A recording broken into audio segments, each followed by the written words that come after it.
Boa noite a todos. Boa noite. Eu fiquei muito feliz de voltar a esta casa.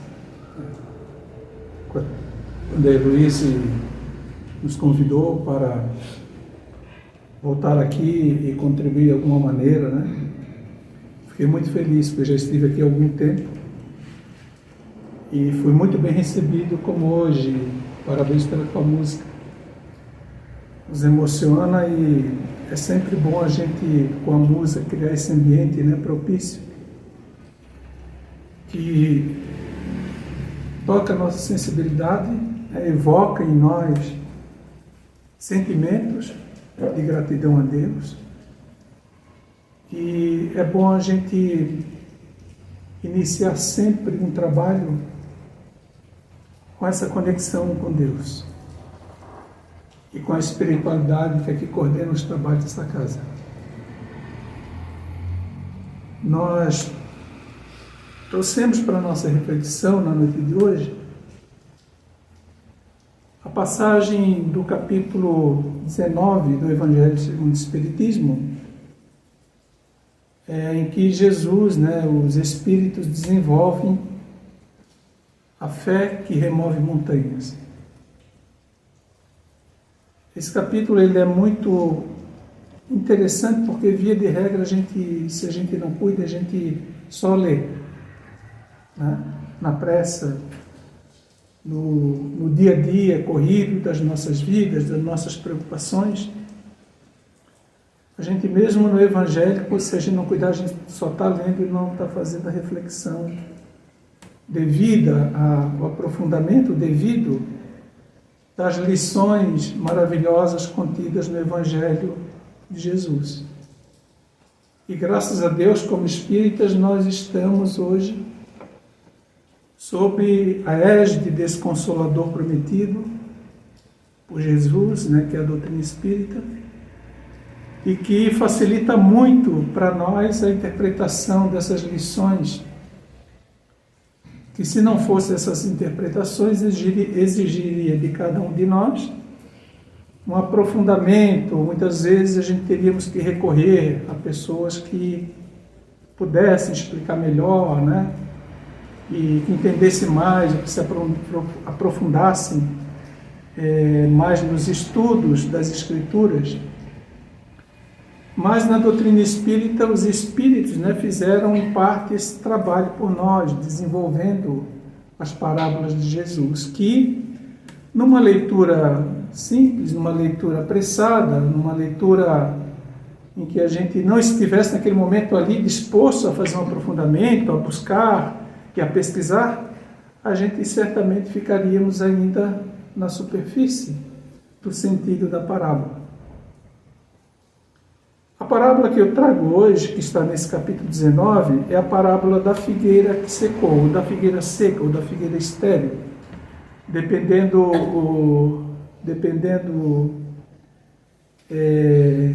o discípulo, no caso aqui a gente vai trabalhar em Marcos, a gente tem dificuldades de compreender.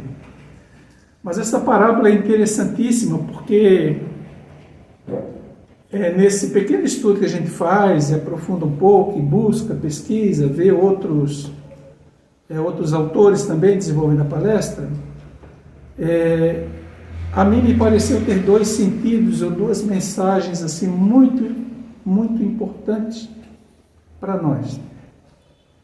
Uma vai dizer respeito a nós e o que nós fazemos com a doutrina espírita, e com todos esses conhecimentos, com todos esses alargamentos da nossa consciência que a gente consegue fazer ao interpretar, ao estudar uma parábola de Jesus. E a outra vai falar da fé tão importante para nossas vidas, Mas vamos falar sobre essa parábola da figueira que secou, que diz assim: quando saíram de Betânia, ele teve fome. Porque Jesus, antes de descer para Betânia, para repousar na casa né, de Maria, de Marta e de Lázaro, ele havia dado cumprimento às Escrituras naquela época, né, em que ele vai a Jerusalém, ele entra na cidade triunfante, sentado num jumentinho, né, porque ele manda o discípulo buscar o jumento, sobe no jumento e entra então triunfante na cidade, onde aqueles que o seguiam jogavam galhos de árvores, ramos, né, para que ele passasse, estendiam tapetes, alguns. E ele vai ao templo, purifica o templo e briga lá com os vendedores do templo, né, com todas as passagens que nós conhecemos. Mas depois vai a Betânia para repousar. E no dia seguinte, ele volta a Jerusalém pela manhã. Aliás, quando ele desce para Betânia, é onde se dá essa passagem aqui da figueira. Quando ele está voltando de Betânia pela manhã. Então ele repousa na casa de Lázaro, de Marta, né, e de Maria, e pela manhã ele volta para a cidade, né, para Jerusalém. Quando saiu de Betânia, ele teve fome. E vendo ao longe uma figueira, para ela encaminhou-se, a ver se acharia alguma coisa. Tendo-se, porém, aproximado, só achou folhas, visto não ser tempo de figos. Então disse Jesus à figueira: que ninguém coma de ti fruto algum. E os discípulos ouviram ele falando isso. No dia seguinte, ao passarem pela figueira, viram que secara até a raiz. Pedro, lembrando-se do que dissera Jesus, comenta: Mestre, olha como secou a figueira que tu amaldiçoaste. Jesus, tomando a palavra, lhes disse: tende fé em Deus. Digo-vos em verdade que aquele que disser a esta montanha: tira-te daí e lança-te ao mar, mas sem hesitar no seu coração, crente, ao contrário, firmemente, de que tudo houver dito acontecerá, verá que com efeito acontece. Ele está falando da fé. Então, na primeira parte, quando Allan Kardec desenvolve, aqui no Evangelho segundo o Espiritismo, ele vai trazer essa simbologia da figueira para nós espíritas e também depois aos médiuns. Porque Jesus ali ele não estava amaldiçoando uma figueira porque queria amaldiçoar. Na verdade, toda a trajetória do Mestre era no sentido de nos deixar lições, ensinamentos, por meio de parábolas, porque a grande maioria do povo ali, a não ser os seus discípulos, os quais ele escolhera para o acompanhar e pregar a boa nova, a quem ele falava das coisas do reino de Deus, aquele povo praticamente não tinha condições de absorver os ensinamentos diretamente, as revelações a que Jesus poderia ter feito a seu tempo, mas que não pôde devido a não ter condições. Aquele povo que o seguia, aquele povo, né, simples, muitas vezes sofrido, dolorido, que vivia à margem da sociedade, como a gente chamou hoje dos excluídos, pessoas que sofrem como qualquer um de nós, não tinha ainda desenvolvimento espiritual, não tinha desenvolvimento intelectual para compreender as lições que hoje nós conhecemos pela promessa de Jesus através do Consolador prometido, que é a doutrina dos Espíritos. Hoje, para nós, no tempo que nós vivemos, com acesso à educação, com acesso ao conhecimento, com acesso à escola desde muito tempo, a sociedade vem evoluindo em conhecimento. Antigamente, para se ter um curso universitário, era uma dificuldade, era para poucos. Hoje, praticamente não ter curso universitário é muito difícil, a gente acha ainda estudantes que não chegam a concluir um curso universitário e, portanto, têm acesso ao conhecimento de uma forma muito mais ampla, muito mais aprofundada que no passado. Então, naquele tempo, Jesus não podia falar diretamente, falava por parábolas. Aliás, as parábolas não foi uma invenção de Jesus. Os antigos profetas também usavam de parábolas, né? Para passar esses ensinos de profundidade moral que muitas vezes não podia ser compreendido naquele momento. E hoje, 2000 e poucos anos depois, nós estamos aqui, a braços com os mesmos ensinos, mas dentro de outras condições de compreensão. Então ele vai falar que a figueira, né, vai comparar que a figueira, e Allan Kardec vai falar isso, né, que os espíritos depois desenvolvem também, vai comparar a figueira a nós. A nós.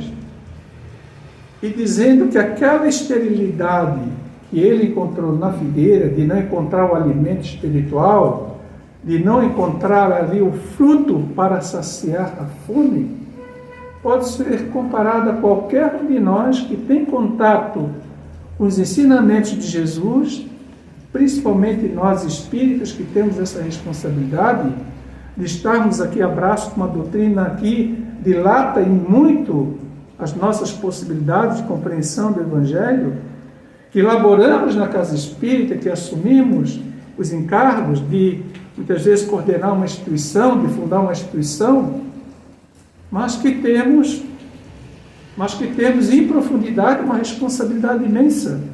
A cada um de nós que escutamos o Evangelho, que escutamos a palestra, que escutamos, né, ou participamos de grupo de estudo na casa espírita, ou que fazemos o Evangelho no lar, nós estamos muito mais próximos de Jesus e da compreensão dos seus ensinos do que os nossos irmãos lá fora, embora sejam cristãos. Embora não sejam cristãos também. Porque essa doutrina, ela é libertadora. Os ensinos de Jesus, as parábolas dele, além da compreensão, dilatam a nossa compreensão a respeito da vida, porque nós já sabemos o que nós estamos fazendo aqui, quem nós somos, para onde nós iremos, qual é a nossa missão, quem é Deus, o que é Deus, né? O que é Deus, quem é minha família, como se constitui. Então nós temos muito mais ferramentas nos concedida pela promessa de Jesus para que a gente, a partir do conhecimento que nós temos do Evangelho e das lições do Mestre, tenhamos mais responsabilidade e, portanto, oferecer mais frutos para saciar a fome daqueles que nos buscam. Uma casa espírita pode ser comparada a uma figueira, como qualquer um de nós.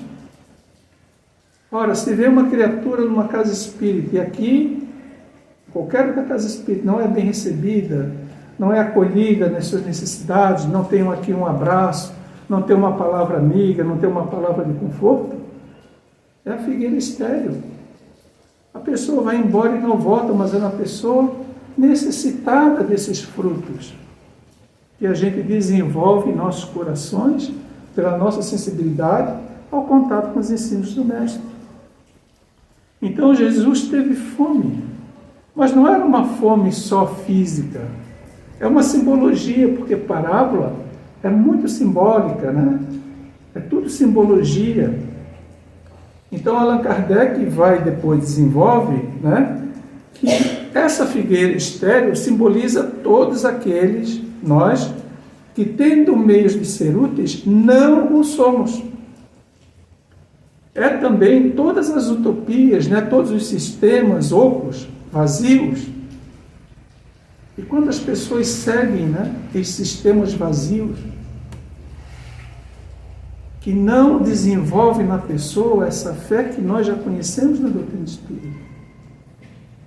Pessoas que seguem pessoas de olhos vendados, cegos, surdos, e vão todos para o mesmo caminho sem compreender nada, apenas seguindo pessoas que querem sempre algo em troca, que estão sempre mercadejando com a palavra de Deus, que estão sempre querendo tirar alguma coisa para interceder junto a Deus um favor. E nós sabemos que Deus não é alguém que negocia alguma coisa.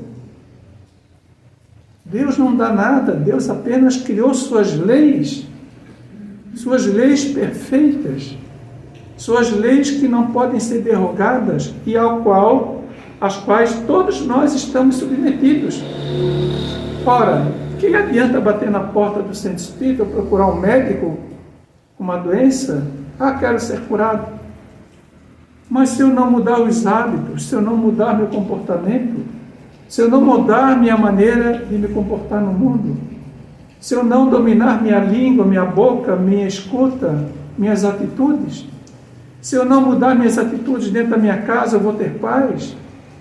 Minha casa não tem paz, e vem e chora, vai no atendimento fraterno.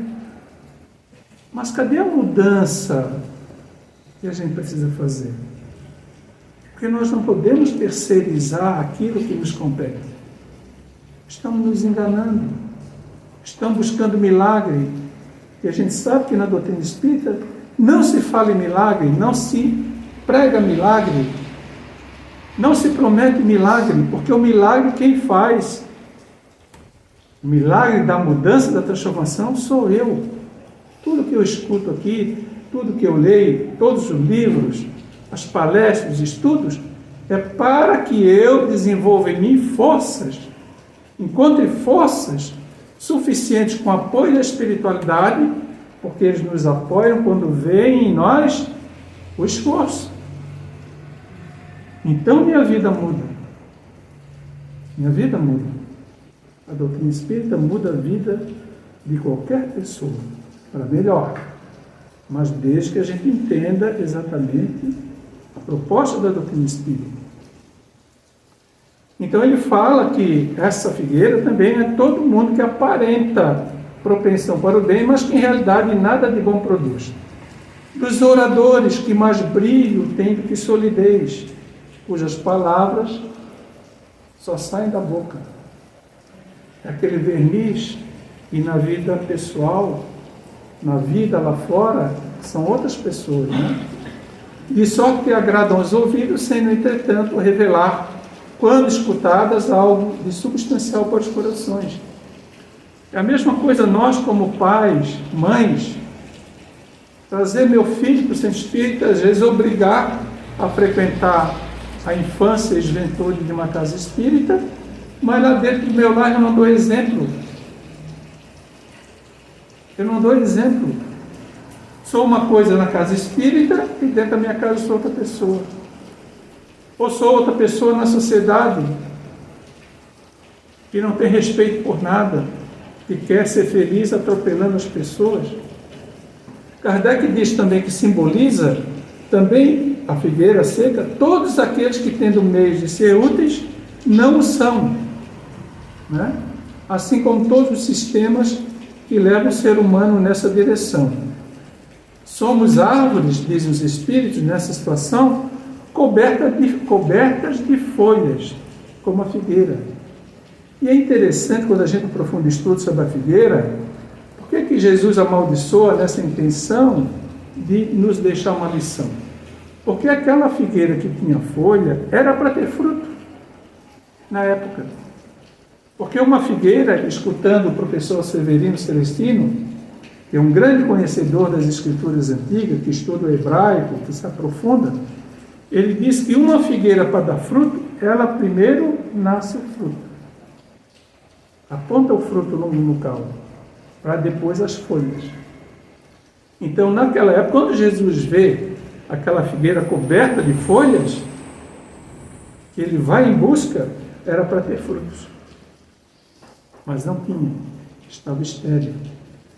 E assim somos nós quando aparentamos ser do Cristo, aparentamos ser espíritas, aparentamos ser cristãos, mas a minha vida lá fora diz totalmente o contrário.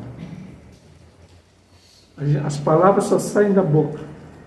A gente vem na palestra, vai no estudo, a palavra entra aqui, sai pelo outro e nada fica em nós que nos transforme, que nos mude definitivamente. Porque a doutrina espírita tem esse poder de nos mudar, porque não é uma religião qualquer. Não é uma religião. Nós não podemos frequentar uma casa espírita, meus irmãos, da mesma maneira como antes nós frequentávamos outras. Porque lá fora nos promete um monte de coisa. Aqui não. Aqui a gente aprende que a grande responsabilidade de mudança e transformação está nos nossos ombros. É o que diz os Espíritos. Jesus nos ensinou: buscai e achareis. Mas temos que buscar. Temos que buscar. Temos que fazer a nossa parte. Batei e a porta abrir-se-vos-á. Temos que bater, temos que sair do sofá, da cama e bater na porta que nós queremos que se abra. É a nossa parte no processo.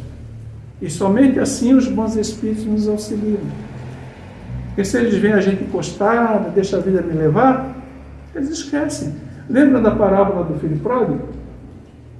Filho pródigo é uma parábola belíssima, uma história belíssima, que nos ensina que quando nós não estamos alinhados com a espiritualidade, fazendo o nosso esforço e querendo só viver a vida material, os espíritos deixam. Eles não nos impedem, eles não infringem o nosso livre-arbítrio, eles nos deixam.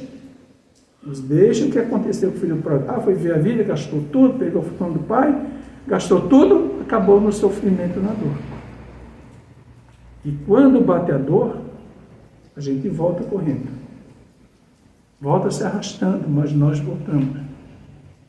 E Deus estará sempre nos aguardando como pai, naquele pai do filho pródigo, né? O recebeu de braços abertos, matou um ser, os animais, para fazer um banquete, né? Em homenagem àquele filho que retornava ao seu lar, né?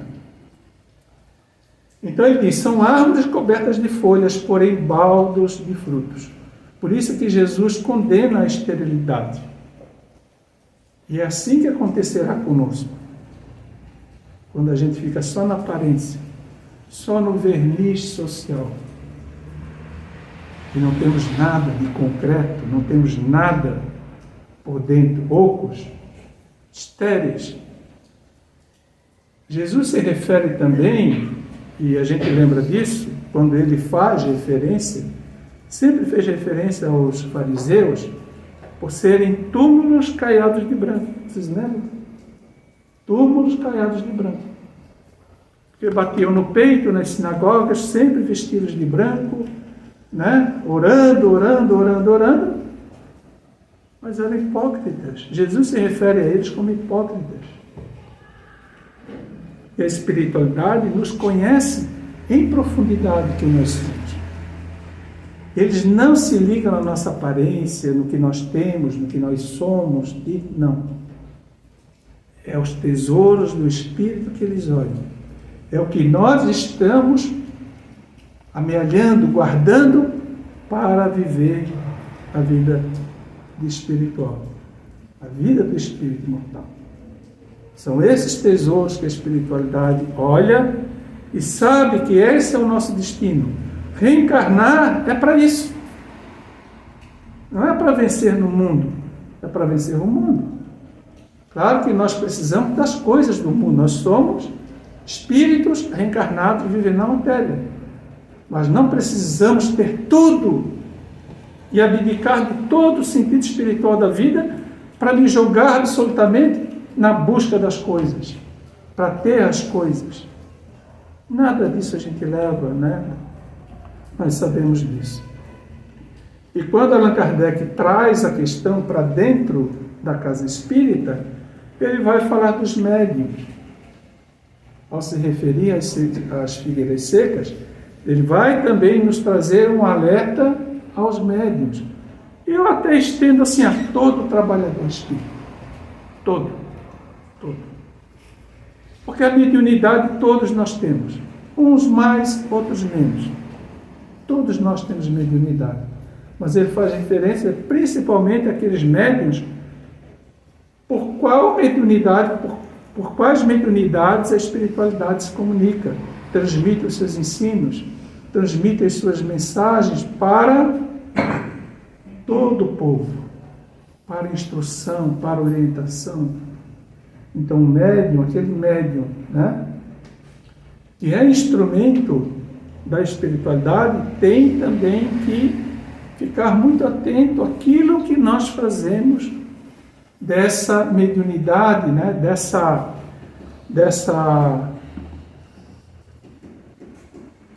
desse dom que Deus nos entrega para sermos intermediários entre o plano espiritual e aqueles que precisam como nós. Quem reencarna, reencarna por necessidade. Só estamos na matéria por necessidade de aprendizado, de aprimoramento, de autodesenvolvimento, de crescimento intelectual, que nós temos sempre que estudar, mesmo na casa espírita. Temos que nos aprimorar, estudando, participando da casa, fazendo as tarefas na assistência social, quando nós podemos. Temos que nos desenvolver, porque a casa espírita não é igreja. A casa espírita é uma escola, mas é também um hospital, mas é também um lar. Então, muito mais escola do que a escola do espírito imortal. E nós já estamos aqui, precisamos compreendê-la nessa afeição, porque senão estaremos, se só vermos no centro espírita uma igreja, estaremos repetindo, se não cuidarmos, os mesmos modelos que nós já vivenciamos lá fora e que agora já não nos servem mais. Nós já estamos numa outra, não melhores. Não estou dizendo que a doutrina espírita é melhor do que as outras religiões. Cada um está aonde precisa estar. Mas que é inegável que essa doutrina dilata muito mais o nosso conhecimento, nos liberta em consciência muito mais, é inegável. Ela nos entrega muito mais ferramentas para a nossa própria busca, para o nosso autoaprimoramento e principalmente a consciência que nós somos capazes de termos, a partir de todo esse ensino que nós recebemos, e é isso que os Espíritos querem, termos autonomia para construir a nossa felicidade. Temos autonomia. Os espíritos se comportam igual os pais dentro de casa com os filhos pequenos. Que alegria por um pai ver depois o filho adulto chegando na fase da maioridade com independência, construindo a sua vida, construindo a família, buscando o seu emprego, construindo a sua vida, e o pai, até quando chegar a hora do desencarne, desencarna feliz, desencarna satisfeito, feliz de ter cumprido a sua meta. É assim com os espíritos para conosco.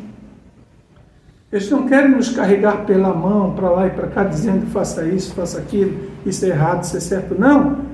Isso nós temos que desenvolver capacidade para construirmos essa autonomia. Não é autonomia com relação a Deus e nem a espiritualidade, mas é sermos capazes, termos capacidade de fazer boas escolhas na vida. Porque assim, fazendo boas escolhas, a gente para de sofrer. A gente não sofre mais. Porque a gente só sofre quando se distancia das leis de Deus. Só por isso que nós sofremos. Não porque Deus quer. Deus não pune. Deus não é alguém que fica aqui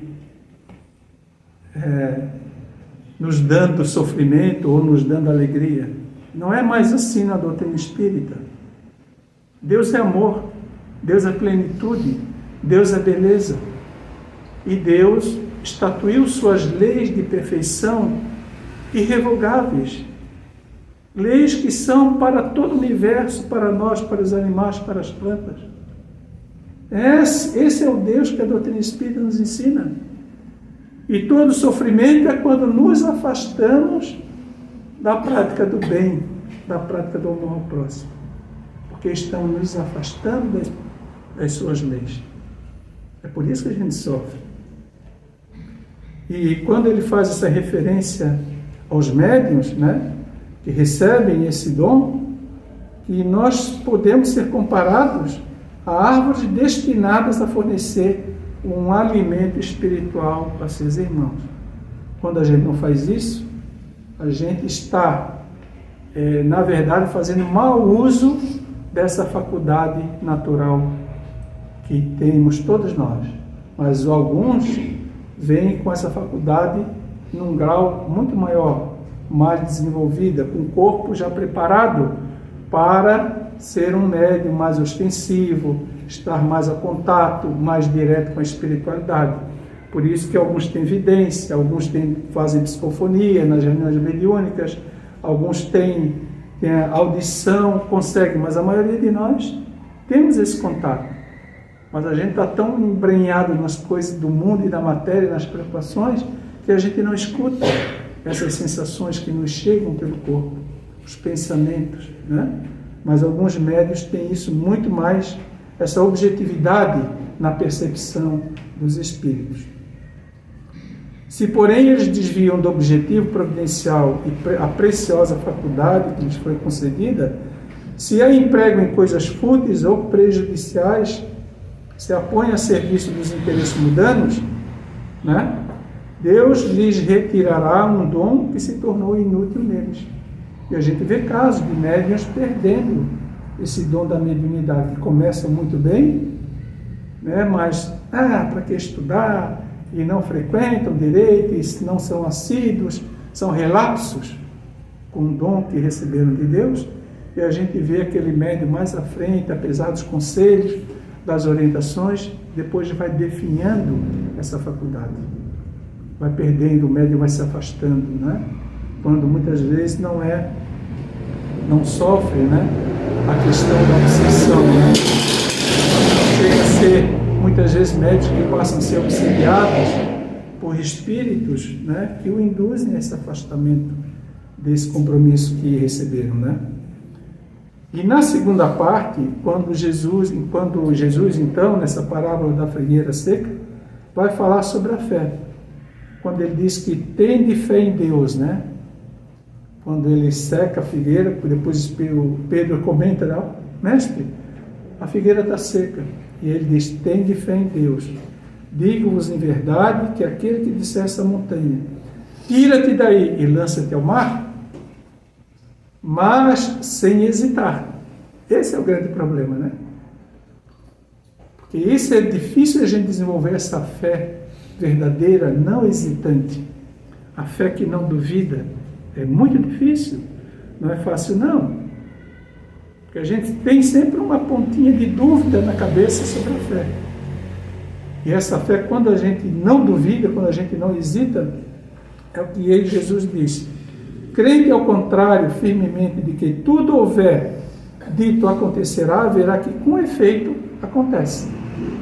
Acontece. Né? Que a providência divina conhece as nossas necessidades. Conhece aquilo que é bom para nós. E faz acontecer quando nós temos fé.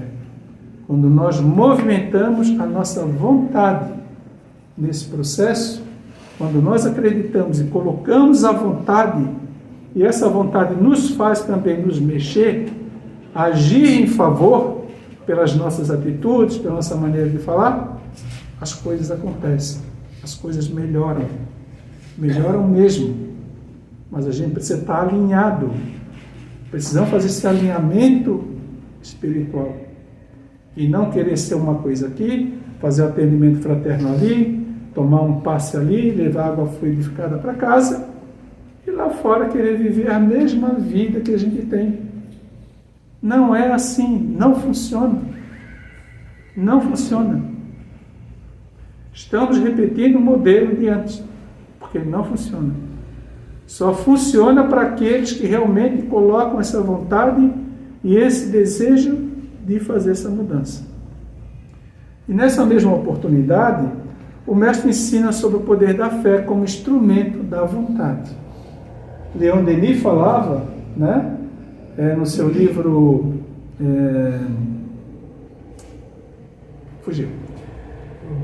Problema do Ser Distingador, obrigado, meu irmão, sobre a vontade, dizendo que a vontade é uma das grandes potências da alma. É a vontade. Se a gente não colocar a nossa vontade de verdade, não é dizer da boca para fora, eu queria estar lá, eu queria isso. Não adianta. É vontade, é uma força que vem, a gente tem que construir isso com a gente, porque a vontade, junto com a fé, produz coisas que a gente não imagina. É o que Jesus disse ali sobre a figueira, sobre a montanha. Se não hesitares, direis dessa montanha, sai daqui para lá, ela sai. Claro que ele não estava se referindo à montanha física. Ele estava se referindo às montanhas que nós criamos na nossa vida, de problemas, né, de coisas que a gente fez opção na vida e que criaram verdadeiros obstáculos para a nossa felicidade. Nada é impossível. Nada é impossível para Deus, né, nem para nós, quando nós colocamos essa força divina dentro de nós, essa potência chamada vontade, aliada com a fé, em movimento. Nós conseguimos, mas não podemos hesitar. Não podemos hesitar. Conheço uma pessoa lá na nossa casa espírita que eu admiro profundamente pela fé que aquela moça tem. São inúmeros os problemas na vida dela, inúmeros. E ela os vence. Claro, não é milagre como a gente acreditava antes, né? Mas como passa pelo problema, mas mantém-se na fé.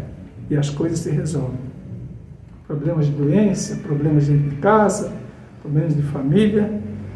A gente vê aquela pessoa superando, não sem dor, né? Porque a gente também tem o nosso cadinho aí para passar na vida. Não sem dor, mas a vida se resolvendo e ela caminhando na direção da felicidade, né? Da paz. Não a paz do mundo, mas a paz do coração. A paz de estar bem com seu esposo, com seus filhos, a paz dentro do lar. Uma pessoa assim que eu admiro profundamente. Porque não podemos nós outros, e tem aquela passagem, né, também que Jesus fala da vontade e da fé, que quando aquele jovem é trazido à presença de Jesus, porque estava, na época se chamava endemoniado, né? Ou seja, estava obsediado por espíritos, e levaram os apóstolos não conseguiram ali resolver aquele problema de ordem espiritual com aquele menino.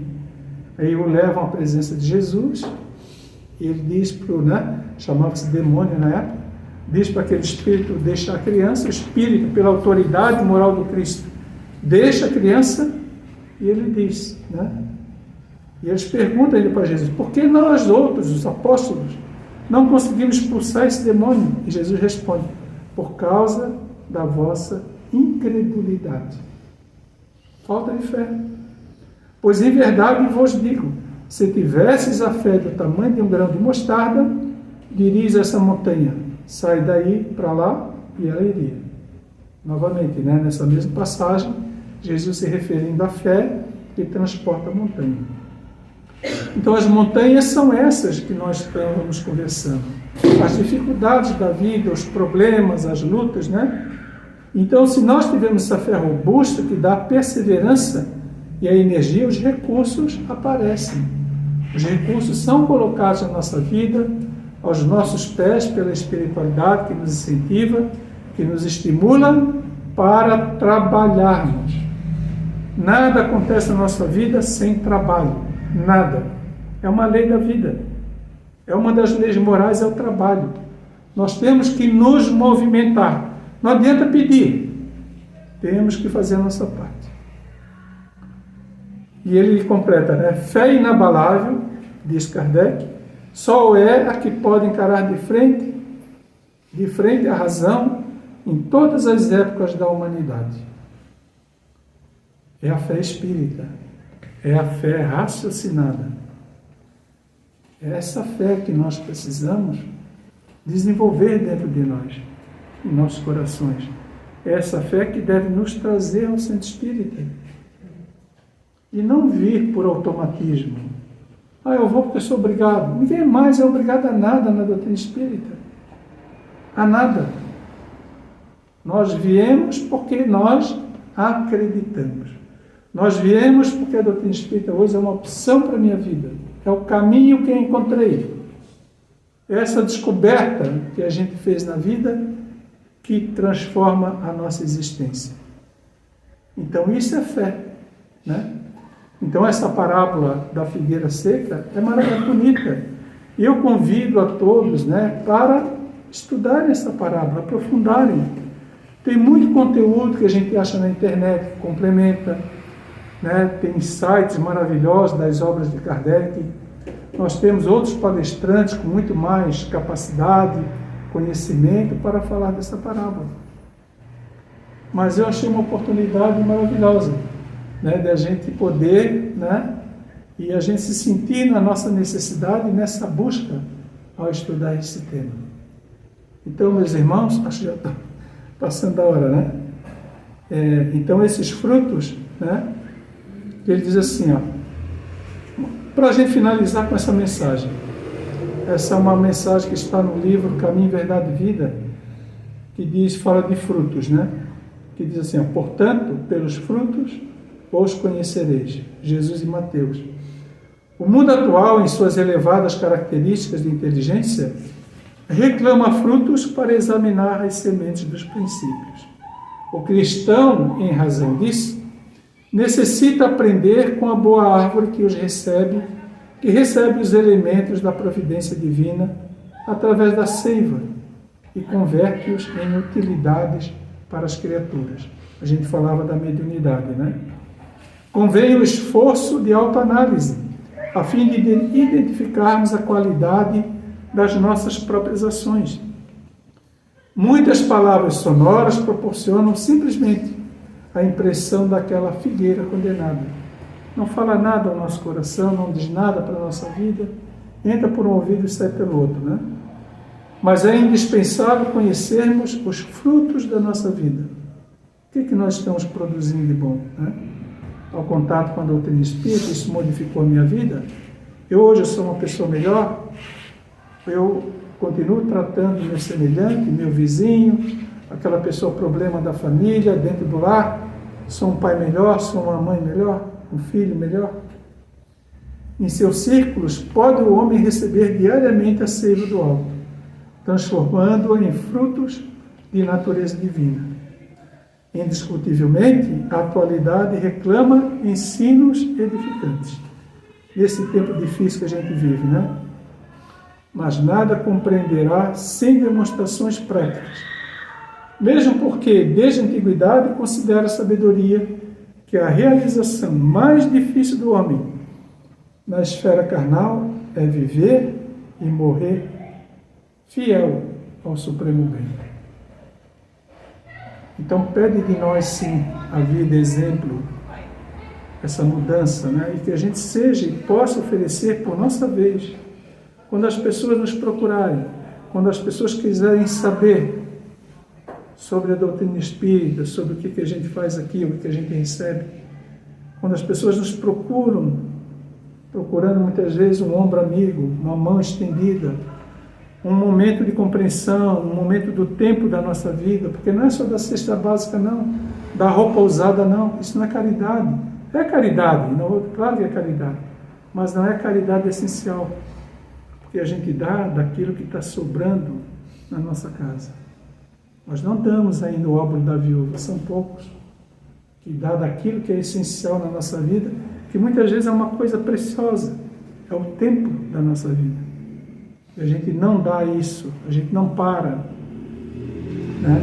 Então é importante a gente buscar sempre na casa espírita esse caminho de luz para a nossa vida.